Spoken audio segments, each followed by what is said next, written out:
उस महान परमेश्वर का जन्मदिन को हम सभी त्यौहार बना रहे। हम सभी अपने सर झुकाएंगे और सबसे पहले उसकी आराधना। क्रिसमस का मतलब यह है परमेश्वर का आराधना करना। तो हम सभी उसको पहले प्रार्थना करेंगे, फिर उसके बाद हम प्रभु के वचनों में जाएंगे। छोटा सा प्रार्थना करेंगे। हमारे प्यारे परमेश्वर, जीवन के आधार प्रभु, कायनात के सृष्टि के मालिक प्रभु, हम धन्यवाद देते हैं कि इस सुंदर सुबह के समय तूने हमें ये मौका दिया है प्रभु, जो तेरे पास आकर तेरे शुभ संदेश को सुनने का अवसर दे रहे हो प्रभु। हम धन्यवाद देते हैं मेरे उद्धारकर्ता। बीते हुए जो पूरी बरस प्रभु, हर मनुष्य जो 22 बीत से प्रभु अपने जीवन बिता रहा था, हर कदमों पर प्रभु मृत्यु उसके सामने खड़ी थी मेरे उद्धारकर्ता। मगर तू महान परमेश्वर है। तेरे पास जो भी आया है प्रभु, तेरे पास जो भी प्रार्थना किया है प्रभु, तू उन सभी का आवाज सुना है मेरे उद्धारकर्ता। और स्पेशली इस इमानुएल प्रार्थना की कलीसिया के लोगों का प्रार्थना तू सुना है प्रभु। इस कलीसिया ने जिन लोगों के लिए भी प्रार्थना की है मेरे उद्धारकर्ता, वो सभी को चंगाई मिला है। वो कोविड से प्रभु छुटकारा मिला है उन्हें प्रभु। हम धन्यवाद देते हैं प्रभु, तेरी स्तुति करता है प्रभु। इस कलीसिया के जो प्रार्थना करने वालों की प्रार्थना आपने सुना है मेरे उद्धारकर्ता, और इस कलीसिया से जुड़ा हुआ हर उस परिवार को तूने सुरक्षित रखा है प्रभु। उसके आते जाते समय प्रभु, उनके परिवार के बच्चों के साथ प्रभु, उनके घर में प्रभु, तू हमेशा अपना सुरक्षित कवच बांध कर रखा है प्रभु। तुझे धन्यवाद देते हैं प्रभु।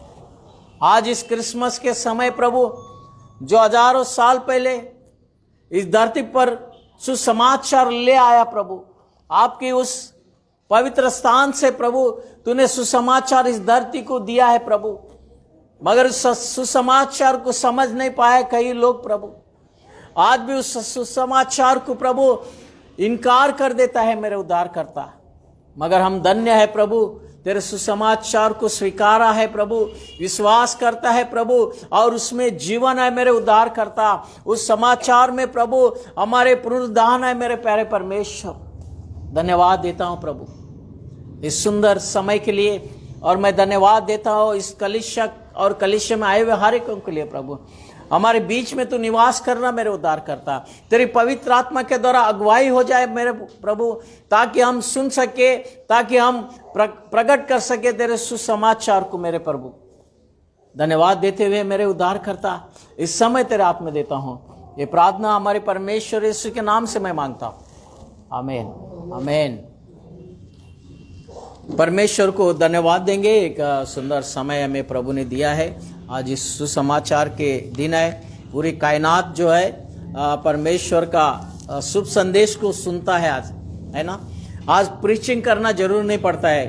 अगर मार्केट में जाओ या कहीं भी जाओ, आपको पता चलता है कि क्रिसमस का दिन आ चुका है, या परमेश्वर धरती पर आ चुका है, या परमेश्वर का सुंदर वचन सुनने हमें मिलता है ना।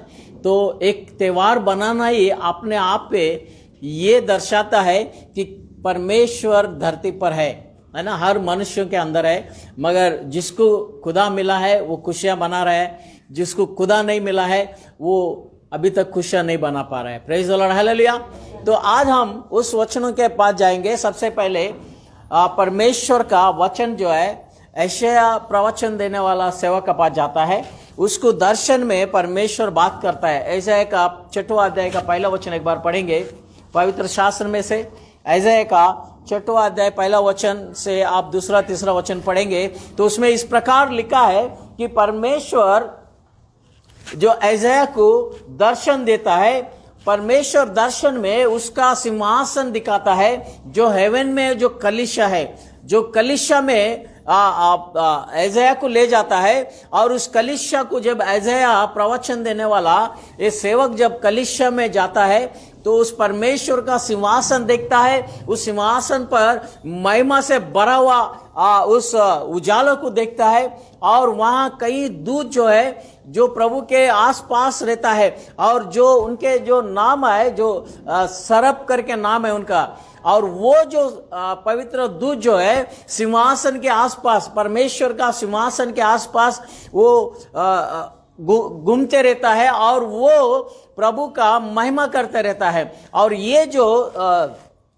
सरप जो है, एंजल जो है, वो उन्हें 6 हाथ होती है, उनके 6 विंग्स होता है उनको, और वो 6 विंगों से 2 विंग से अपने पाँव ढक लेता है। इसकी मतलब है परमेश्वर इतना पवित्र है कि उनके पाँव भी नजर ना आए, या उस दूतों ने अपनी 2 हाथों से पाँव को ढक लेता है और 2 हाथों से अपने आंखों को ढक लेता है, ताकि उस महिमा में वो देख नहीं पाता है प्रभु को। और इतनी बड़ी महिमा से भरा हुआ उस कलीसिया में ये जो दूत होता है वो प्रभु का सामने देख नहीं सकता, इसलिए 2 आंखों को बंद कर लेता है, और 2 विंग जो होता है उससे वो अपने उड़ते रहता है। तो इस प्रकार परमेश्वर का उस कलीसिया में, जो सिंहासन के पास, जो हेवन की कलीसिया में परमेश्वर के सिंहासन के पास देवदूत इस प्रकार होता है। तो इसकी मतलब ये होता है कि उस कलीसिया में ये पवित्र दूत भी परमेश्वर को देखा नहीं आज तक। प्रेज द लॉर्ड, हालेलुया, है ना। ये दूत भी प्रभु को देख नहीं पाया क्योंकि वह महिमा से भरा हुआ है, और ये दूत जो है वहां प्रभु का सदा ही महिमा करते रहता है, स्तुति करते रहता है, आराधना करते रहता है, और इस आराधना करने के लिए प्रभु को इन्हें इस्तेमाल करता है। Praise the lord, hallelujah. तो परमेश्वर का ये दूत जो है प्रभु को आज तक नहीं देखा है। ओके, अब आएंगे लूका का 2 अध्याय 6 और 7 वचन में आ जाएंगे। पवित्र शास्त्र में से the book of gospel, look 2nd chapter versus 6 and 7। उनके वहां रहते हुए उनके जनने के दिन पूरे हुए, और वो अपना पहला पुत्र जो है जनी, और उसे कपड़े में लपेट कर चरनी में रखा। परमेश्वर का जो जन्म जो होता है, परमेश्वर का माता पिता जो मरियम और जोसेफ जो होता है, वो सबसे पहले नजरेत नगर में रहता था, गलीली के जगह पर। वहां से वो दाऊद के नगर में, जिसके नाम है बेथलेहेम में आता है, और वहां पुत्र को जन्म देता है। और बेथलेहेम जो आने के बाद उनको जगह नहीं मिलता है रहने के लिए, या उन्हें जन्म देने के लिए कहीं भी जगह नहीं मिलता है, मगर एक जगह मिलता है जहां वहां उनको चरने का एक जगह मिलता है। चरने का मतलब ये होता है कि जानवरों को, जो गांव के साइड में आप लोग देखेंगे, हमारे विलेज के साइड में जानवरों के लिए एक अलग जगह होता है ना, एक शेड रहता है, और वो शेड के अंदर जानवर सब रहता है। और जब जानवर घास खाने के बाद एक कॉर्नर पे एक लंबा जैसा टब जैसा रहता है, वो टब नहीं कहता है उसको कहता है कि चरनी करके कहता है। चरनी का मतलब है ये एनिमल जो है वहां जाकर उसमें का पानी पी लेता है, और वो उसके अंदर वो बचा हुआ खाना डाल देता है, या अनाज का पाउडर डाल के रखता है, ताकि उनको पीने का टाइम स्वाद लगे जानवरों को। तो उस जगह पर उनको उस बच्चे को रखने का अवसर मिल जाता है, या जगह मिल जाता है। Praise the lord, hallelujah. So इस सारी कायनात के जो सृष्टि के जो मालिक है, जो मनुष्य के शरीर धारण कर धरती पाता है, वो जो जानवरों का उस चरनी पर जगह मिलता है, और वहां उसे रखा जाता है। Praise the lord, hallelujah. तो हमारी प्रश्न यह है कि वो चरनी पर क्यों जन्म लिया है। आज की जो मुख्य जो प्रश्न है, वो चरनी पर क्यों जन्म लिया है, और वहीं जन्म लेने का कारण क्या है। Praise the lord, hallelujah. तो हम एक वचन देखेंगे, जेनेसिस की 3 अध्याय 21 वर्सेस पढ़ेंगे। उत्पत्ति का 3 अध्याय 21 वचन एक बार पढ़ेंगे। जो भी निकालो तो वचन पढ़ लेना। और यहोवा परमेश्वर ने आदम और उसकी पत्नी के लिए चमड़े के अंग रखे बनाकर उनको पहनाया। Praise the lord, hallelujah. जब आदाम और अव्वा जो थे, ये दोनों भी परमेश्वर का वन में था, है ना। परमेश्वर का जो ईडन था या एदोन था, उस जगह पर रहता था, है ना, दोनों भी। और परमेश्वर ने उन्हें हर चीजों को खाने के लिए स्वतंत्र बना दिया है। कोई पाबंदी नहीं था सिवाय एक जो फ्रूट के लिए। मगर आदाम और अव्वा ने क्या किया, प्रभु का वचन को टुकरा दिया और एडन में ही पाप कर देता है, जो पवित्र स्थान पे ही पाप करता है। और वो पाप की वजह से उन्हें पवित्र बनाना है ना, आदाम को अव्वा को पवित्र बनाना है। और पवित्र बनाने के लिए परमेश्वर ने क्या किया, उस एदन के जो वन में जितनी भी जानवर थे, है ना, जितने भी एनिमल्स था, उसमें से एनिमल को प्रभु ने चुना। और सेवकों का कहना यह है, वो जो एनिमल था वो मेमना था उसमें से। ऐसा सेवकों का बाइबल में लिखा नहीं है, मगर एनिमल्स को चुनता है और उस एनिमल को चुन के वहां उसके बलि चढ़ाता है। सबसे पहला बलि कहां हुआ, ईडन के वन में होता है, क्योंकि आदाम और अव्वा के पाप को धोना है। उन्हें जो गुनाह किया है उन्हें शुद्ध करके उन्हें धरती पे भेजना है। तो परमेश्वर का इच्छा यह था कि वहां उस ईडन में इस जानवरों को बलि चढ़ाता है और उसके बाद उनके जो स्किन जो है, चमड़ा जो है, उससे निकाल कर उसको कपड़ा बनाकर उनको पहनने के लिए दे देता है। Praise the lord, hallelujah. तो परमेश्वर ने उन्हें कपड़ा पहनने को देता है। सबसे पहला बलि कहां हो गया, ईडन में होगा। और किसकी हो गया, मेमना की हो गया। तो सबसे पहले जो सैक्रिफाइस हुआ जानवरों का, और प्रभु उसको रिपे करता है उसके लिए। इसलिए परमेश्वर यीशु मसीह धरती पर मेमना बनकर आता है, मेमना बनकर आता है, क्योंकि जेनेसिस में या एडन में, एदोन में जो बलि चढ़ाया था, उस पशु के सब्स्टिट्यूट करके धरती पर आता है। आदाम पाप से छुटकारा मिला, मगर धरती पे आने के बाद फिर से वो पाप करने लगा है। धरती पे आने के बाद वो फिर से पाप करने लगा। अब फिर से मेमना चाहिए। और मेमना कहाँ मिलता है, चराहों पे मिलता है ना। मेमना क्या मिलता है, एनिमल्स की वहाँ उस जगह पर मिलता है। इसलिए परमेश्वर उस जगह पर आता है और उस चरा पर वो जन्म लेता है। Praise the lord, hallelujah. ये उसके रीजन थे। Praise the Lord. और उसके बाद परमेश्वर धरती पर उस जन्म लेता है। और उसके बाद मत्ती का दूसरा अध्याय पहला वचन एक बार पढ़ेंगे। मत्ती का दूसरा अध्याय पहला वचन एक बार पढ़ेंगे।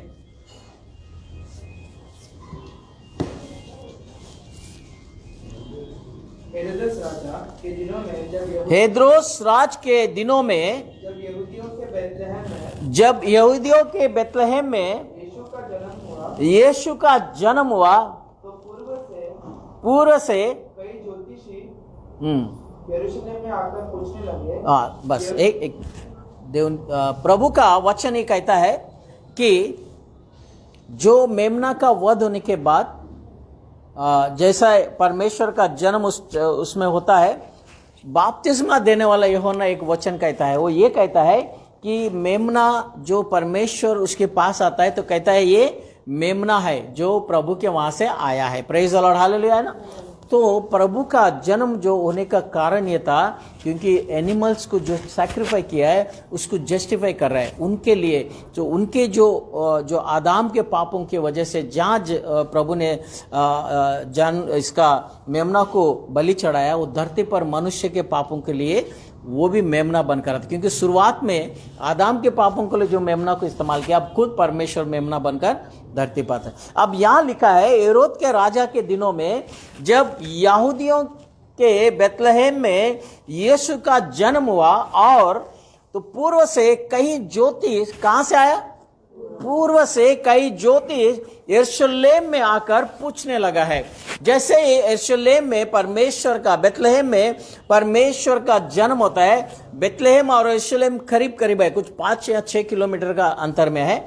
तो जैसे ही उन लोग यरूशलेम में आकर पूछने लगता है कि पूरब में हमें उसके परमेश्वर का तारा देखा है ना, ज्योति को देखा है हमने, तो वो पूछने लगता है उस यरूशलेम में आकर।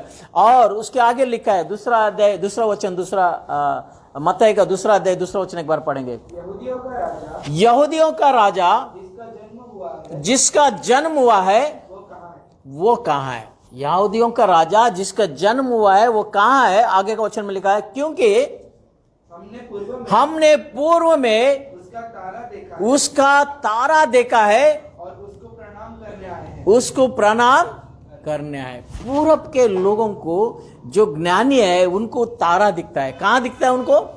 पूरब में दिखता है। अब हमारा प्रश्न यह है, पूरब में वो तारा क्यों दिखा उनको? ये हमारे प्रश्न है ना। हमारे प्रश्न ये है कि पूरब में उनको तारा क्यों दिखा। ये सबसे बड़ी इंपॉर्टेंट चीज होती है। अब देखेंगे जेनेसिस का तीसरा अध्याय 24 वर्सेस एक बार पढ़ेंगे। जेनेसिस 3rd चैप्टर वर्सेस 24 एक बार पढ़ेंगे हम। इसीलिए आदम को उसने निकाल दिया और जीवन के वृक्ष के मार्ग का और जीवन के वृक्ष के मार्ग का पहरा देने के लिए अदन की वाटिका के पूर्व की ओर कुर्बों को और चारों ओर घूमने वाली ज्वालामय तलवारों को भी नियुक्त कर दिया है। परमेश्वर ने क्या किया? जैसे एडन में आदम और हव्वा ने पाप करता है, उनकी धरती पर पहला निवास कहाँ है? पूरब में होता है। धरती पर पहला मनुष्य की निवास जो है पूरब में होता है। पहला मनुष्य अपने जीवन आरंभ करता है। इसलिए परमेश्वर वाटिका के पूर्व में क्या किया? बैन कर दिया। उसने उसको लॉक कर दिया ताकि आदम जैसे धरती में जाने के बाद वापस एडन में घुस ना जाए या पवित्र स्थान पे वापस ना आ जाए। इसलिए परमेश्वर ने क्या किया? पूरब में उसे पैक कर दिया। और आप आगे का वचन में देखेगा तो वचनों में लिखा है आदम जो है उसके संतान भी पूरब में ही था। पूरब में ही जो धरती का आरंभ का मनुष्य कहां से हुआ है? पूरब से हुआ है। और आदम का बाद में जो संतान होता है वो जो है वो पाप से भरा हुआ संतान हो जाता है। एबेल और कैन का है ना, और उसकी मर्डर भी हो जाता है एक का, है ना। तो वहां पाप आरंभ हो जाता है, अंधकार आरंभ होता है। कहां? पूरब में। मनुष्य के जीवन आरंभ होता है पूरब में। मनुष्य के पाप भी आरंभ होता है पूरब में।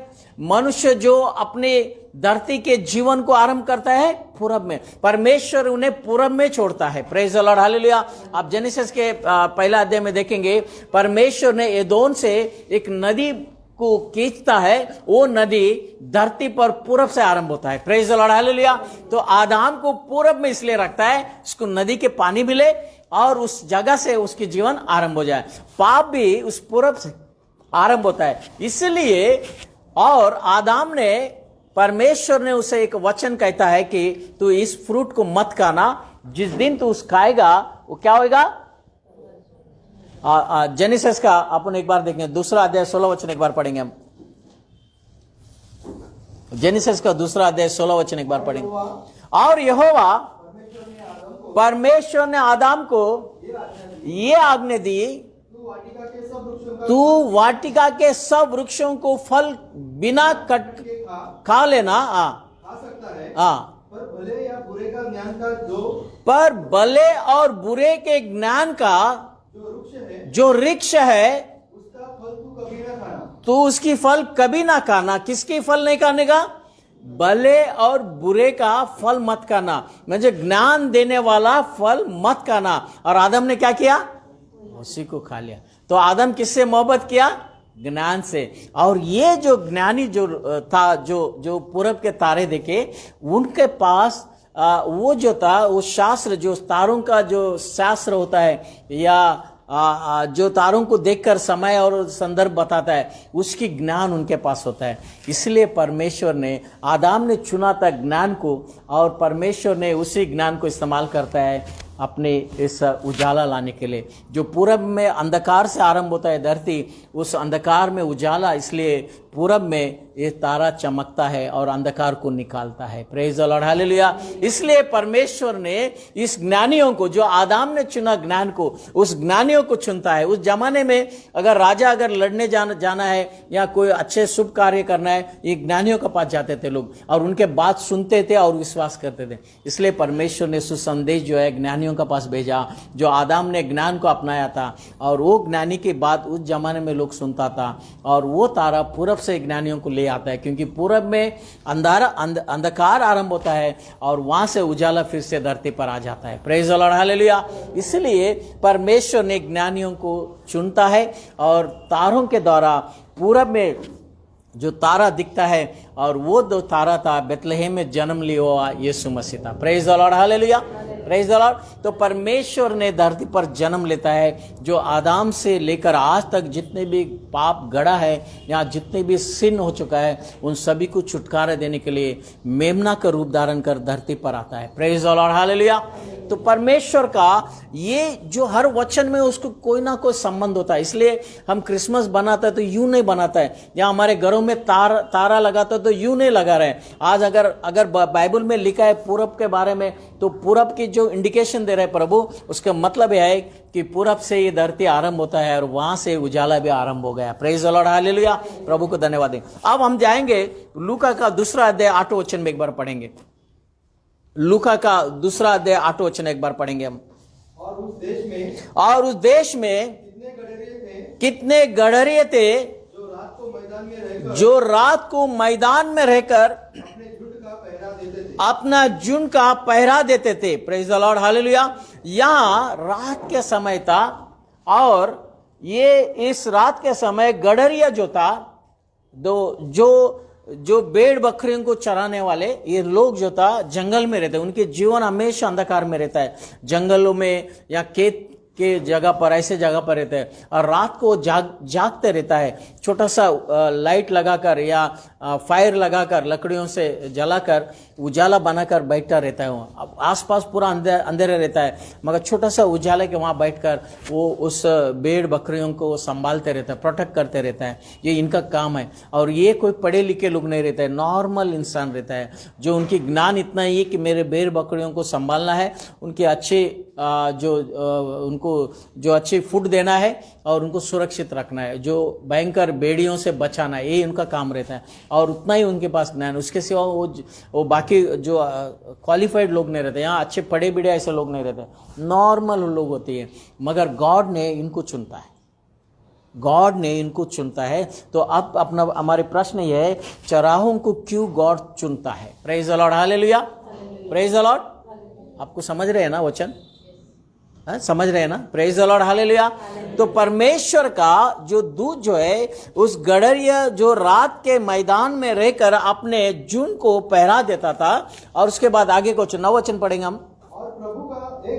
और प्रभु का एक दूत जो है उनके पास आ खड़ा हुआ और प्रभु का तेज उनके चारों ओर चमका। Praise the lord, hallelujah. वो जो गड़रिया थे वो रात के समय पहरे दे रहा था उनके झुंड को, जो उनके जो शिप को। मगर अचानक क्या हो गया, उनके सामने एक उजाला आ जाता है, एक बड़ा उजाला आ जाता है, महिमा से भर जाता है। वो कभी भी इस प्रकार के उजाला वो देखा नहीं है। अंधकार में रहने वालों को अचानक उजाला आ जाता है। इसमें लिखा है, प्रभु का एक दूत उनके पास आ खड़ा हुआ और प्रभु का तेज उनके चारों ओर चमका और वे बहुत डर गए। क्या हो गया? घबरा गए वो पूरे। वो तेज देखकर वो घबरा गए। देखो आगे के वचन में लिखा है, 10 वचन पढ़ लेना।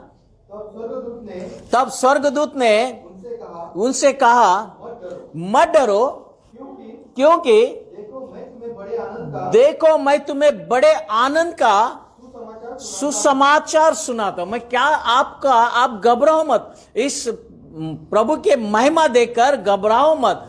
देवदूत जो था परमेश्वर का महिमा ले आता है उनके पास, और वो देखकर उसके वहां के गड़रिया घबरा जाता है। और उस देवदूत क्या कहता है? डरो मत, क्योंकि देखो मैं तुम्हारे लिए बड़ा आनंद का सुसमाचार लाया हूं। क्या ले आया उनके पास? आनंद का सुसमाचार लाया। Praise the lord, hallelujah. इतना सुंदर बात है ना। उनके पास वो सुसमाचार जाता है। और देखो आगे लिखा है, सुसमाचार सुनाता हूं जो सब लोगों के लिए है। Praise the Lord. सब लोगों के लिए जो सुसमाचार आया, उनके पास गया जो जंगलों में रहते थे, अंधकार में रहते थे, है ना, गड़हरिया के पास जाता है। Praise the Lord. हमारे प्रश्न यह है कि इनके पास क्यों गया? परमेश्वर का वचन राजाओं के पास जा सकता था, शास्त्रियों का पास जो ज्ञान से भरा हुआ उनके पास जा सकता था, या बड़े बड़े जो धनवान थे उस समय के उनके पास भी जा सकता था, मगर वहां नहीं गया। जो जंगलों में जो बकरियों को चराने वाला उस लोगों के पास जाता है सुसमाचार, और वहां से कहां जाने वाला है वो? पूरे मनुष्य के पास पहुंचना है, पूरे कायनात में जाना है उस समाचार, और इनके पास जाता है। अब हमारे प्रश्न ये है, इनके पास क्यों गया, है ना? हमारे प्रश्न है, इस सुंदर सुसमाचार पूरे देश को मिलने, पूरे कायनात को देने वाला सुसमाचार, मनुष्यों को उद्धार देने वाला सुसमाचार, परमेश्वर धरती पर आया हुआ वो सुसमाचार, परमेश्वर मनुष्य बनने वाला वो सुसमाचार इनके पास क्यों गया? ये सबसे बड़ी इंपॉर्टेंट बात होती है। अब हम जाएंगे जेनेसिस का 4 अध्याय का 2 वचन पढ़ेंगे एक बार हम। फिर उसने उसके भाई हाबिल को भी जन्म दिया। उसके भाई आबिल को जन्म दिया। हाबिल भेड़ बकरियों का चरवाहा बन गया। आबिल जो था भेड़ बकरों का चरवाहा बना। पहला सबसे बड़ा पहला जिसकी जन्म हुआ वो क्या बना? चरवाहा बना। प्रेज द लॉर्ड, हालेलुया, है ना। पहला जो व्यक्ति था जो प्रभु के जो धरती पे आरंभ हुआ मनुष्यों का, और आरंभ के बाद पहला जो काम था मनुष्यों का वो क्या था? भेड़ बकरियों को चराने का था। Praise the lord, hallelujah. और देखो आगे का वचन, 3 वचन पढ़ लेना। कुछ दिनों के पश्चात कैन यहोवा के पास भूमि की उपज में से कुछ भेंट में आया। नहीं सॉरी, दूसरा का आगे का पढ़ लेना, आधा ही पढ़ा हम। हाबिल भेड़ बकरियों का चरावा बन गया, और केन भूमि पर खेती करने वाला। केन जो था भूमि पर खेती करने वाला एक व्यक्ति था। केन क्या था? किसान था। तो धरती पर 2 आरंभ हुआ था जो मनुष्य के जीवन जब आरंभ हुआ। एक तो भेड़ बकरियों का व्यापार था, या भेड़ बकरियों का उनका इनकम था। दूसरा जो था जो किसान था, जो दूसरे, है ना, ये 2 थे। और एक दिन ऐसा वक्त आया, ये दोनों को भी परमेश्वर भेंट करता है, या परमेश्वर के पास जाने का अवसर मिलता है। देखो 3 वचन आप पढ़ेंगे, 4 अध्याय का, जेनेसिस का 4 अध्याय का 3 वचन पढ़ेंगे हम। कुछ दिनों के पश्चात केन यहोवा के पास भूमि के उपज में से कुछ भेंट ले आया। Praise the lord, hallelujah. तो जेनेसिस में जो परमेश्वर उन्हें पूरब में उनको पूरब की धरती पर आ जाता है, वो वहां निवास आरंभ करता है, और निवास आरंभ करने का परमेश्वर उनसे दूर नहीं जाता है। देखो कितना महान परमेश्वर है, उनसे हमेशा जुड़ा रहता है, उसकी नजर उन पे रहता है, आदम के परिवार पे। जैसे ही एक समय उनको अनाज मिलता है, दोनों को ब्लेस करता है, दोनों भाइयों को ब्लेस करता है, कयन एबेल को, दोनों को ब्लेस करता है। दोनों भी अच्छे अनाज उगाता है, और दूसरा उसके पास अच्छे भेड़ बकरियां हो जाता है। मगर एक समय ऐसा आता है, गॉड ये सब नियुक्त किया रहता है, गॉड एक ऑल्टर बांधता है उनको मिलने के लिए। हमने आपको याद होगा शायद, हम जेनेसिस के जब वचन हम सुन रहे थे, जो करीब 30 मैसेजेस हमने जेनेसिस में सुने, आपको याद होगा। तो उस 30 मैसेजेस में एक मैसेज ये था, परमेश्वर एक ऑल्टर बनाता है, परमेश्वर खुद ऑल्टर बनाता है, और ऑल्टर के पास प्रभु खड़ा होता है, और ये दोनों भाई जो है प्रभु के पास अर्पण लाता है। Praise the lord, hallelujah. तो उस जगह पर जो ऑल्टर का मतलब है, या जो बलि का स्थान है, जो ऑल्टर है, जो उसका मतलब यह है, वहां प्रभु मनुष्यों को दर्शन देने वाला जगह है, या प्रभु मिलने वाला जगह। आज के जमाने में चर्च जो है प्रभु दर्शन देने का जगह है, यहाँ पर प्रभु का जो घर है हम कहते हैं। तो उस जमाने में ऑल्टर जो था परमेश्वर का निवास था, वो यहाँ परमेश्वर मनुष्य से मिलने का जगह था, यहाँ भेंट चढ़ाने का जगह था, यहाँ प्रार्थना करने का जगह था। यहाँ परमेश्वर का जो पहला संतान तो आदम और हव्वा का, वो दोनों भी अनाज और भेड़ बकरियों से उनके संपत्ति बढ़ता है, और एक समय आता है दोनों भी प्रभु के पास आता है। देखो 4 वचन पढ़ेंगे हम अब। और आबिल भी अपनी भेड़ बकरियों से पहिलोटे बच्चे कई पहलोटे बच्चे म्हणजे जो भेड़ बकरियों को जब पहला जन्म लेता है बच्चा, जो पहला बच्चा होता है उसका बकरियों का, वो चुन लेता है। कौन चुनता है? आबेल चुन के रखता है। और वो क्या करता है? परमेश्वर को अर्पण करना चाहता है, या परमेश्वर का वेदी का पास लेकर उससे बलि करना चाहता है। म्हणजे परमेश्वर उससे संपर्क है। या उस समय में भी गॉड परमेश्वर जो है उन लोग का साथ था। वो जानता था कि मेरा खुदा क्या है। शायद अब्राहम ने बताया रहेगा कि मेरे गुनाह की वजह से हम यहाँ आया, मेरे घर उस जगह है जो केरूब दिख रहा है ना, उसके उस पार था मेरा घर, शायद बताया रहेगा, है ना। इसलिए एबेल और कैन को मालूम पड़ा कि परमेश्वर हमें मिलता है, परमेश्वर को भेंट चढ़ाना है। Praise the lord, hallelujah. और इसने क्या, एबेल जो क्या किया, अपने भेड़ बकरियों से जो अच्छे बकरी भेड़ और बकरी आता है, उसके पहले जो संतान होता है बकरियों का, उससे ले आता है प्रभु के, लेकर भेंट चढ़ाने ले आया है। और उनकी चर्बी भेंट चढ़ाई। हिंदी में चर्बी लिखा है, मगर शुरुआत में चर्बी नहीं था। जो पूरे बकरियों को परमेश्वर के पास भेंट कर रहा, जो आप इंग्लिश उसमें देखेंगे या तेलुगु में जो इस प्रकार के लिखा है, और उस बकरियों को चढ़ाने ले आता है। और दूसरा जो भाई रहता है, देखो आगे क्वेश्चन में, परंतु हाँ, कैन और उसकी भेंट को उसने ग्रहण नहीं किया। परमेश्वर ने एबेल और उसकी भेंट को ग्रहण नहीं किया। Praise the lord, hallelujah. दोनों भाइयों ने परमेश्वर का अर्पण लाता है, जो कैन और एबेल भी, मगर एक को स्वीकारता है, एक का स्वीकार नहीं करता है। और इसलिए स्वीकारता है, देखो आप एक बार इब्रियों का अध्याय में देखेंगे, 11वां अध्याय 4वां वचन में देखेंगे। इब्रियों का 11वां अध्याय का 4वां वचन एक बार पढ़ेंगे पवित्र शास्त्र में से। इब्रियंस 11 चैप्टर वर्सेस 4 वचन एक बार पढ़ेंगे। विश्वासी से हाबिल ने कैन से उत्तम बलिदान परमेश्वर के लिए चढ़ाया है। Praise the Lord. जो बलि चढ़ाया था उत्तम था, वो उसमें श्रेष्ठ था, उसमें किसी प्रकार के दाग या धब्बे नहीं था, या कोई बीमारी नहीं था उस जो भेंट चढ़ाने के लाए वो उस जानवरों में। तो परमेश्वर ने देखा ये जो पहला जो आदम का संतान जो है, ये पूरे परमेश्वर के इच्छा को ध्यान रखा, और उसने सबसे श्रेष्ठ चीज जो है अर्पण में लाया है। Praise the lord, hallelujah. देखो जो एबेल ने जो अर्पण किया, मगर कैन ने क्या किया, अपने उस अनाज में से उठाकर लाया, ऐसे लिखा है बाइबल में ना, उससे उठाकर लाकर प्रभु का पास अर्पण करता है। म्हणजे उसको प्रभु को इम्पोर्टेंट स्थान नहीं दिया है। आज भी हमारे गांव में जब हमारा खेत होता था, मेरा मम्मी डैडी होता था, जो खेत में से अनाज मिलता था, अनाज आने के बाद उसमें से पहले निकाल कर साइड में रख देता था, फिर बाद में जो बेच देते थे। और वो जो अनाज था चर्च में जाकर देता था। तब हमारे गांव में चर्च नहीं था, दूसरे जगह पर चर्च था। तो ये अनाज जो है वो सेवक को दे देता था। Praise the lord, hallelujah. ऐसा वंडरफुल है ना, कितना सुंदर बात है। तो उस जमाने में जो कैन जो था, उसने जो अर्पण किया गॉड स्वीकारा नहीं था। एबेल का अर्पण को स्वीकारता है, क्योंकि सर्वश्रेष्ठ चीज वो परमेश्वर को देता है, और उसमें से चुनकर लाके देता है। ऐसे नहीं कि जो बचे बिचे हुए देता है, चुनकर लाता है। तो परमेश्वर ये मान लिया कि जो भेड़ बकरी चलाने वाला गॉड पे बहुत विश्वास करता है।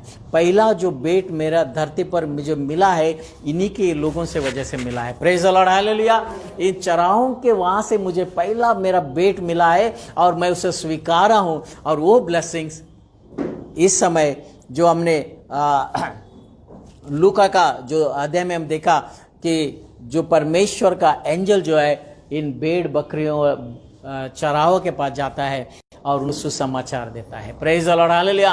तो सुसमाचार प्रकट करने के लिए ज्ञानी का जरूरत नहीं है, मगर टोटली डेडिकेट व्यक्ति चाहिए, या अच्छी मन के चाहिए, या गॉड को पहला स्थान देने वाला चाहिए। Praise the lord, hallelujah. तो परमेश्वर का ये जो सुसमाचार है उनके पास जाता है, जो भेड़ बकरियां चराने वाला के पास जाता है, क्योंकि जो पहला अर्पण जो गॉड को धरती से मिलता है उन्हीं के द्वारा मिलता है, उन्हीं के अर्पण मिलता है। और गॉड जो धरती पर आता है वो बकरी जो मेमना बनकर आता है, और इसीलिए परमेश्वर ने सुसमाचार जो है इस एंजल के द्वारा और परमेश्वर का इस चराहों के पास भेजता है। Praise the lord, hallelujah. और आगे के वचन में लिखा है वो चराहो जो है तुरंत सुंदर वचन को विश्वास करता है और वहां से निकाल कर बेतलहम में आता है और प्रभु की दर्शन करता है। Praise the lord, hallelujah. तो आज हमने याद रखा है, आखिरी में हम देखेंगे लूका का 2 अध्याय 13 और 14 वचन पढ़ेंगे। जो एंजल जो था वो धरती पर आता है। Praise the Lord. हमने शुरुआत में याद किया था एंजल जो है जो यशायाह का जो प्रवचन देने वाला उस परमेश्वर का कलीसिया में जाता है, हेवन के कलीसिया में जाता है और वो देखता है, वहाँ प्रभु का महिमा देखता है, उसकी आराधना देखता है और वहाँ के जो दूत जो है पवित्र दूत है प्रभु का आराधना करते रहता है, मगर उसने कभी भी प्रभु को देखा नहीं है। ये याद रखना। देखो अब हम देखेंगे 2 अध्याय का 13 वचन एक बार पढ़ेंगे। लूक का 2 अध्याय 13 वचन एक बार। तब एकाएक उस स्वर्गदूत के साथ स्वर्गदूतों का एक दल परमेश्वर को स्तुति करते हुए यह कहते दिखाई दे। देखो अब पूरे कायनात के या हेवन के जितने भी देवदूत है वो धरती पर आता है ना। कहाँ आता है? बेतलहम में आता है। प्रभु जहां जन्म लिया वहां आता है। आप रिवोल्यूशन में पढ़ेंगे या एचकेएल के अध्याय में पढ़ेंगे, मिका के अध्याय में पढ़ेंगे, लिखा है परमेश्वर धरती पर आ रहा है करके, है ना। अब जो मिका के अध्याय में या यशायाह का अध्याय में देखेंगे या रिवोल्यूशन में देखेंगे, उसमें लिखा है परमेश्वर धरती पर आ रहा है। और ये बात किसको मालूम है? जो मरियम के पास प्रभु दूत जाता है उसे खबर देता है कि तुम्हारे कोख में प्रभु का जन्म होने वाला है। Praise the Lord. तो सबसे पहले देवदूतों को मालूम पड़ता है प्रभु धरती पे जा रहा है। प्रेज द लॉर्ड, है ना। और देवदूत जो था कभी भी प्रभु को दर्शन किया नहीं आज तक, है ना। अब पहली बार उनको मौका मिल रहा है धरती में प्रभु को देखने का। प्रेज द लॉर्ड, हालेलुया, है ना। तो परमेश्वर का दूत जो था जैसे ही प्रभु का जन्म होता है सुसमाचार सब जगह दे देता है, चराहों को बताता है, मरियम जोसेफ को बताता है। अब वो खुद प्रभु के पास जाता है। Praise the lord, hallelujah. Angel जो है वो प्रभु के पास जाता है, बेतलहम में जाता है। और प्रभु के पास जैसे एंजल जाता है पूरे स्वर्ग के जितने भी दूत है सब कहाँ आता है? बेतलहम में आता है। वो चराह पे आता है और वहां प्रभु को देख के क्या कहते हैं? देखो वापस एक बार पढ़ना। एकाएक उस स्वर्गदूत के साथ स्वर्गदूतों के दल का मतलब है अनगिनित, है ना। अनगिनित जो एंजल्स है हेवन से धरती पर आता है। गॉड हेवन से धरती पर आता है। प्रभु का प्रवचन धरती पे हेवन से धरती पर आता है। प्रभु का मन्ना जो है आकाश से धरती पर आता है। किसके लिए सब होता है? एक मनुष्य के लिए होता है। एक मनुष्य जो है अपने जीवन को जो धरती के जीवन को बदलने का प्रयास करना चाहिए और उस मनुष्य में खुदावान दिखना चाहिए। ये प्रभु का इच्छा है। हमारे अंदर जीसस की जन्म होना चाहिए। यह हमारे अंदर वो दिन होगा जिस दिन हमारे अंदर यीशु मसीह का जन्म होता है और उस दिन तुम्हारे अंदर रियल क्रिसमस आप प्रभु का क्रिसमस को बना सकेंगे। मगर ये जो अब हम बना रहे क्रिसमस जो है वो सिर्फ इस धरती पे लोगों को दिखाने का बनाते हैं। इसलिए जैसे ही प्रभु का वो जो देवदूत है धरती पर उतर आता है और प्रभु का उस जगह को देखते ही क्या करता है? देखो वो देवदूत क्या करते हैं? प्रभु का स्वर्गदूत क्या करता है? वो दल परमेश्वर की स्तुति करते हुए क्या कर रहे हैं? वो स्तुति कर। परमेश्वर को आराधना करने के लिए किसने बताया हमें? दूतों ने बताया। वो परमेश्वर है किसने बताया हमें? कोई मनुष्य नहीं बताया, कोई पास्टर नहीं बताया या कोई तांत्रिक मांत्रिक या ज्ञानी नहीं बताया। परमेश्वर का स्वर्गदूत जो है उन्हें मालूम था जो हेवन में हम उसकी आराधना कर रहा था, हमारे आंखें बंद किया करता था, हमारे पांव ढक लेता था, वो परमेश्वर धरती पर आ रहा है। उन्हें मालूम था कि यीशु जो परमेश्वर यहोवा परमेश्वर है जो वो सिंहासन छोड़कर मीका के प्रवचन देने वाला कहता है सिंहासन छोड़कर धरती पर आता है और धरती पर आराधना करने के लिए और यीशु मसीह को देखने के लिए ये स्वर्ग के दूत सब पूरे धरती में आ जाता है। Praise the lord, hallelujah. और वो हमें बताता, इसलिए उनका काम क्या था? हेवन में स्वर्गदूतों का आराधना करना। किसकी आराधना कर रहा था वो? परमेश्वर का आराधना कर रहा था। अब वो जानता है परमेश्वर कौन है, मैं और आप नहीं जानते है ना। वो जानते थे कि परमेश्वर कौन है और परमेश्वर कहाँ है। तो वो सभी के सब उतर कर जो हेवन में जो काम कर रहा था वो काम धरती पर भी करता है, और धरती पर आकर भी प्रभु का आराधना करता है, प्रभु का स्तुति करता है। तब वो हमें बताता है ये परमेश्वर है जिनका तुम्हें आराधना करना है, जिनका तुम्हें स्तुति करना है, जिनका तुम्हें महिमा देखने का अवसर मिलेगा। और उसकी जन्म बेतलहम में हुआ है और उसके नाम है Yeshu Masih. Praise the lord, hallelujah. देखो आगे क्वेश्चन मिलेगा, वो जो स्वर्ग के दूत जो है स्तुति करते हुए और यहाँ कहते दिखाई दिया। 14 वचन पढ़ लेना।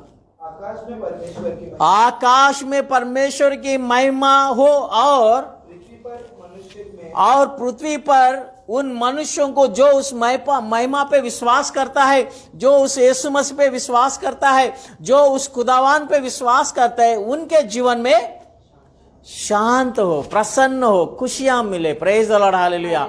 ऐसा इसलिए हमारे कलीसियाओं में आराधना करते हैं हम, क्योंकि हम जानता है ये परमेश्वर है, क्योंकि कोई मनुष्य ने हमें परिचय नहीं दिया है, कोई मनुष्य ने हमें इंट्रोड्यूस नहीं कराया ये यीशु मसीह करके। खुदा के दूत जो है, स्वर्ग दूत है, वो इंट्रोड्यूस करता है।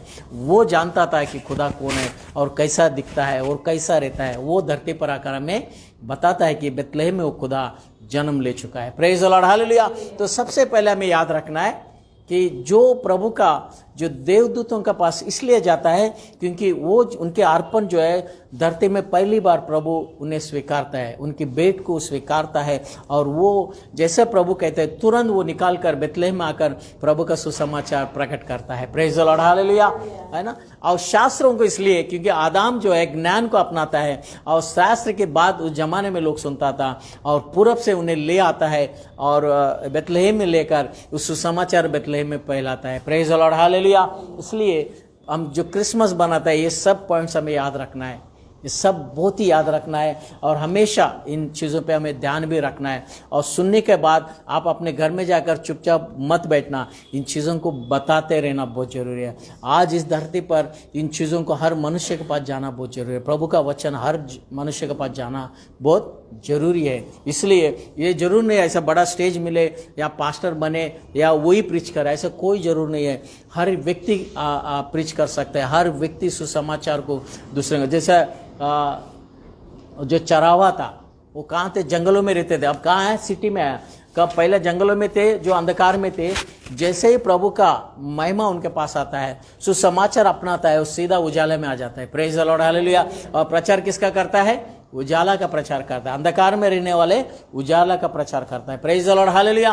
तो इसलिए इस क्रिसमस के दिन प्रभु हम सभी को आशीषित करे और इस सुंदर वचनों को अपने मन में रखना, जैसे मरियम ने रखता है कि आने वाले दिनों में, सियोन जो कहता है कि आने वाले दिनों में प्रभु का क्रूस के बारे में वो बताता है, वैसे आने वाले दिनों में हमें पता नहीं क्या होने वाला है, मगर हम इस वचनों को अपने मन में रखना है और अपने आप को बदलने का प्रयास करना है। हमारे अंदर यीशु मसीह का जन्म होना बहुत जरूरी है और जिसके अंदर जन्म होता है वो प्रभु का सुसमाचार बात कर सकता है, वो प्रभु का सुसमाचार के बारे में प्रकट करने का योग्य बनाता है। Praise the lord, hallelujah. इस समय हम सभी अपने सर झुकाएंगे और प्रार्थना करेंगे। मनमंदिरम को कళ్ళు మూసుకుందాము। हम सभी आँख बंद करेंगे और परमेश्वर के पास प्रार्थना करेंगे। मेरे खुदावान परमेश्वर, मैं धन्यवाद देता हूं प्रभु इस सुंदर दिन के लिए। मेरे उद्धारकर्ता, इस बरस के आखिरी दिनों में हमें ले आए तूने मेरे उद्धारकर्ता। फिर से एक बार प्रभु तेरे क्रिसमस को याद करने का अवसर दिया है प्रभु। हजारों साल पहले तूने जो स्वर्गदूतों से बात किया है प्रभु, जो ज्ञानियों से तूने पूरब से ले आता है प्रभु, जो तेरे सुंदर वचनों को प्रभु इस धरती पर ले आता है प्रभु, हम धन्य है प्रभु। सुंदर वचनों को याद करने का अवसर दिया है मेरे उद्धारकर्ता। मेरे प्यारे परमेश्वर, आज जितने भी इस वचन सुना है प्रभु, उनके जीवन में प्रभु तेरी जन्म उनके हृदय में हो जाए प्रभु, उनकी परिवार में हो जाए प्रभु। सच्ची क्रिसमस जो है प्रभु तेरे वचनों को जानने से मिलता है प्रभु, तेरे वचनों को प्रकट करने से मिलता है मेरे उद्धारकर्ता। वो मेरे प्यारे परमेश्वर, आज जो भी वचन हमने सुना है प्रभु, तुझे धन्यवाद देते हैं कि परमेश्वर तूने उस पवित्र वचनों को गहराई से गहराई वचनों को प्रभु कहीं भी सुन नहीं पाया, ऐसे सुंदर वचनों को तूने हमें दिया। इसके लिए धन्यवाद देते हैं मेरे उद्धारकर्ता। धन्यवाद देते हैं मेरे प्यारे परमेश्वर, इस कलीसिया को जिसमें तूने सभी को ले आता है प्रभु और उनके ऊपर तेरे अनुग्रह रखा है प्रभु। धन्यवाद देता हूं मेरे उद्धारकर्ता, तो हमारे बीच में रहकर हमें इस पवित्र वचनों को जो गहराई से गहराई प्रभु तेरी आत्मा के द्वारा हम सभी से तूने बात किया है प्रभु। धन्यवाद देता हूं मेरे उद्धारकर्ता, इस 2020 के बरस में जितने भी हम भयभीत से जिए मगर हर पल तो हमारे साथ रहा प्रभु, हमें सुरक्षित रखा है। हम सभी को तू प्रभु हर बीमारियों से, हर अंधकार शक्तियों से, हर समस्याओं से प्रभु तूने हमें बचाकर इस सुंदर आराधना में लिया। इसके लिए धन्यवाद देते हैं प्रभु। मेरे प्यारे परमेश्वर, इस दुख के दिन इस 2020 में समाप्त कर देना मेरे प्यारे प्रभु, ताकि हम नया वर्ष में नया आत्मा से, नया विश्वास से प्रभु तेरी महिमा में हम प्रवेश कर सके प्रभु। जिस प्रकार मेरे उद्धारकर्ता उस स्वर्ग के दूत जो प्रभु धरती पर आकर हमें परमेश्वर से परिचय किया है प्रभु, तेरे सुसमाचार को हमें दिया है प्रभु, उस प्रकार हम इस धरती पर आने वाला दिनों में, नया साल में हम इस सुसमाचार हर उस मनुष्य तक पहुंचा सके प्रभु। ऐसे हमें अभिषेक करना हमारे कलीसिया को प्रभु। हर समय जो भी तेरे वचन सुना है प्रभु, उनके जीवन में कार्य हो जाए प्रभु, उनके जीवन में अद्भुत कार्य हो जाए प्रभु, उनके परिवार के जीवन में अद्भुत कार्य हो जाए प्रभु, उनके कलीसियाओं में अद्भुत कार्य हो जाए प्रभु। तेरी दया, तेरा अनुग्रह रखना प्रभु। मेरे प्यारे परमेश्वर, मैं धन्यवाद देता हूं प्रभु। इस समय जो भी प्रभु जो भी मनुष्य दुखी है प्रभु, उनके जीवन में शांति दे देना प्रभु। जो भी बीमारी है प्रभु, जो भी चिंता से डूबा है प्रभु, एक क्षण ही प्रभु चिंता को दूर कर देना मेरे उद्धारकर्ता। तेरी आत्मा उन्हें छू सके प्रभु, वो फिर से खड़े हो जाए और तेरी महिमा कर सके प्रभु। ऐसी सहायता करना मेरे उद्धारकर्ता। और मेरे प्यारे परमेश्वर, तू खुशियां बांटने के लिए धरती पर आया प्रभु, उजाला देने के लिए धरती पर आया प्रभु, हर मनुष्य को पुनरुद्धान देने के लिए धरती पर आया प्रभु। आज हमारे बीच में अगर कोई भी ऐसे व्यक्ति है तो प्रभु उन्हें हर उस अंधकार शक्तियों से छुटकारा देना, बीमारियों से छुटकारा देना प्रभु, असमाधान से छुटकारा देना प्रभु, चिंताओं से छुटकारा देना प्रभु, ताकि केवल तू हमारे हृदय में जन्म ले प्रभु। बेथलेहम के परमेश्वर मेरे हृदय में जन्म लिया है, ये कह सके प्रभु। ऐसी सहायता करना। धन्यवाद देता हूं प्रभु इस सुंदर वचन के लिए। धन्यवाद देता हूं प्रभु, वो पूरी जो वचन प्रभु उन मनुष्य तक पहुंचे प्रभु, जो इस वचनों की इंतजार कर रहे प्रभु। धन्यवाद देता हूं मेरे प्रभु इस सुंदर समय के लिए। ये प्रार्थना हमारे परमेश्वर यीशु नजरेन के नाम से मैं मांगता हूं। सुन और कबूल कर मेरे प्यारे प्रभु। आमीन।